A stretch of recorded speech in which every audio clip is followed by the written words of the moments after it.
Today we are going to look at how to capture data in the information section specifically for a farm. After capturing your data within the Shared Inputs page, you can move on to your first boundary, in this case farm, by selecting Continue or by clicking on the Farm tab at the top. You can navigate between boundaries by clicking on the desired boundary in the gray ribbon at the top.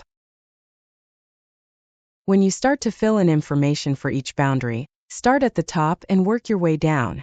It is then easier to keep track of what you still need to fill in.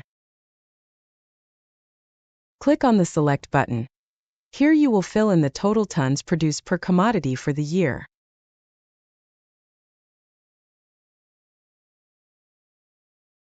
You will also need to fill in the hectares under cultivation, distinguishing between non-bearing and bearing hectares. Non-bearing hectares are blocks of trees or vines that are really young and have not yet produced fruit. In the box below that, you will specify the number of trees or vines for your bearing and non-bearing orchards or vineyards. You will also have to specify the kiloliters water used for irrigation for bearing and non-bearing orchards or vineyards.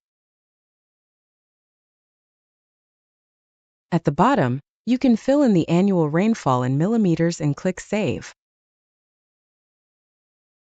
Please contact us if you need any assistance by sending us an email, a WhatsApp, or giving us a call.